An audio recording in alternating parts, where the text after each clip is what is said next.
L'abeille, c'est la vie. S'il n'y avait pas d'abeilles sur Terre, il n'y aurait pas de biodiversité.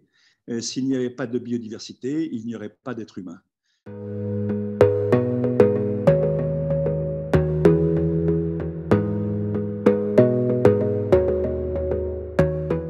Je suis très honoré d'avoir reçu ce trophée. Je trouve que c'est très important de mettre en valeur l'initiative locale. Il faut toujours être chauvin dans ce qu'on fait. Il faut toujours mettre en valeur, effectivement, dans la région dans laquelle on est, et faire en sorte que ça puisse promouvoir cette région et les talents de cette région vers l'extérieur. Donc, vous favorisez cela, et je trouve ça extrêmement bien, et en tout cas, j'en suis très heureux, je vous en remercie. L'Observatoire français d'apidologie, c'est un organisme que j'ai créé il y a maintenant 8 ans, après une carrière qui était très loin du monde des abeilles et même du monde de la nature. Je dirigeais en fait des affaires de luxe françaises. Donc j'avais déjà touché du doigt le fait que la planète était un village. À la période où en principe on s'arrête de travailler et on profite de la vie, j'ai considéré qu'il était important de pouvoir faire des actions utiles pour les générations futures. Et dans ces actions utiles pour les générations futures, il y avait en particulier le fait de prendre soin du principal pollinisateur, qui est l'abeille. Et l'abeille, comme on le voit d'ailleurs sous le logo de l'Observatoire français d'apidologie, elle se résume d'une façon très simple, l'abeille, c'est la vie.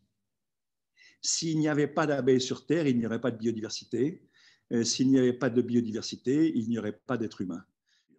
L'Observatoire français d'apidologie, c'est un terme un peu barbare, apidologie, on n'a pas vraiment... on n'est pas coutumier de ce terme. L'apidologie, c'est l'étude du comportement des abeilles. L'étude du comportement des abeilles, ça veut dire essayer de comprendre pourquoi certaines se portent bien et quelle est la raison pour laquelle elles se portent bien et pourquoi certaines se portent mal et de la même façon, quelles sont les raisons pour lesquelles elles se portent mal. Alors, pour pouvoir faire ce comportement, cette étude du comportement, il faut d'abord avoir des abeilles. Et l'Observatoire français d'apidologie, qu'on appelle l'OFA de manière plus rapide, l'OFA dispose d'un cheptel très important, 2000 colonies. Ce n'est pas pour le plaisir de dire qu'il est important et qu'il y a 2000 colonies, c'est parce que lorsqu'on fait des études statistiques, c'est la base qui reflète l'intérêt de ces études. Donc, il y a une nécessité d'avoir suffisamment de colonies d'abeilles pour pouvoir avoir des retours, des constatations qui sont valables.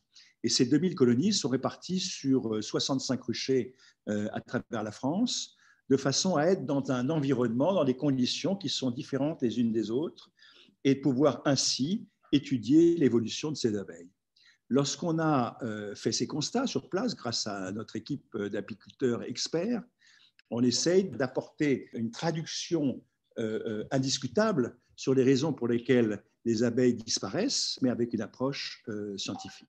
Une fois qu'on a fait cette analyse des constatations, il y a une nécessité, c'est de dire, puisqu'on a acquis des compétences, des connaissances, des expertises, il faut savoir les transmettre. Nous avons créé un centre de formation qui forme les apiculteurs et nous avons été jusqu'à former des apiculteurs provenant de différents pays.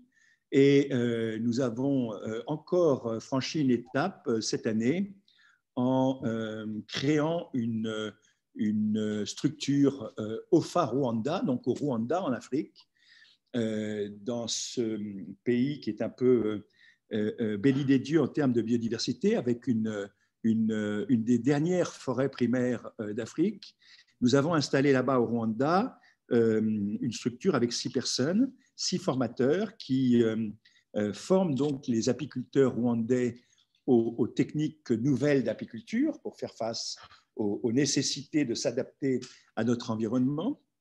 Et nous avons créé également un centre de recherche sur la propolis. La propolis étant cette résine que les abeilles récupèrent sur les bourgeons, sur les arbres, afin de colmater sa ruche. On a découvert que cette résine cette propolis était un des antiseptiques les plus puissants.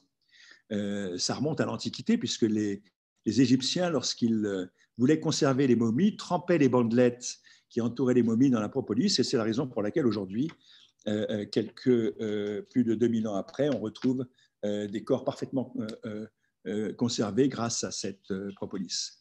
Donc, ce centre de recherche qui va être installé à Houillé, près de la forêt de Nyungwe, donc cette forêt primaire du Rwanda, va permettre de caractériser la propolis issue de cette dernière forêt primaire. Une forêt primaire, ça veut dire que au moins 60% des végétaux qu'on y trouve ne sont existants nulle part ailleurs sur la planète, donc c'est très important. Et ce centre vient conforter le grand projet que nous avons lancé avec la faculté de pharmacie de Marseille, un projet que nous avons appelé Propobac, donc propolis et bactéries, et qui a pour but de créer une propolythèque mondiale, c'est-à-dire d'aller rechercher dans tous les endroits exceptionnels de la planète cette propolis récoltée par les abeilles. En dehors du Rwanda, par exemple, nous sommes également au Brésil, dans la Mata Atlantica, c'est-à-dire dans cette autre forêt primaire qui existe au Brésil.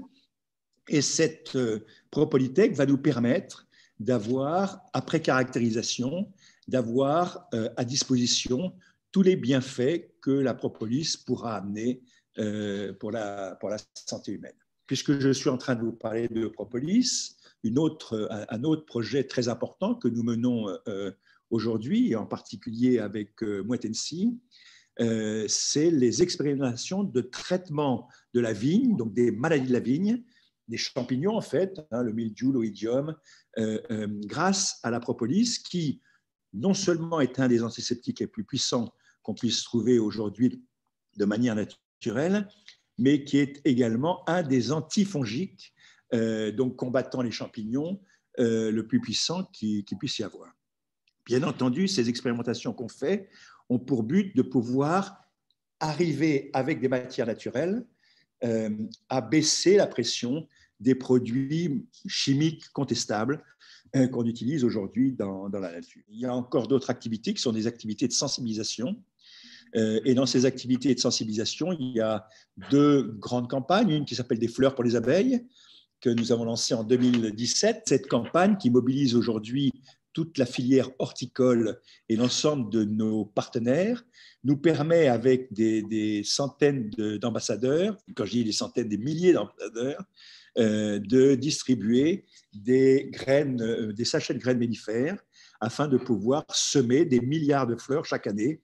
Et puis enfin, une autre campagne destinée vers les jeunes qui s'appelle l'École des abeilles, où avec là des centaines d'ambassadeurs, nous allons chaque année rencontrer des élèves de CE2, CM1 dans leurs écoles pour pouvoir leur parler de l'importance des abeilles pour leur vie future. Nous serons d'ailleurs, puisque je vous en parle aujourd'hui, nous serons mardi prochain dans une école à Paris avec Sonia Roland, qui est la marraine de l'OFA. Sonia Roland, qui était cette Miss France franco-rwandaise, qui a un rôle très important dans tout le développement que nous faisons au Rwanda et qui accompagne toutes les missions de l'OFA et en particulier qui sera avec nous pour aller visiter les élèves d'une école à Marseille comme le font tous les ambassadeurs qui nous entourent.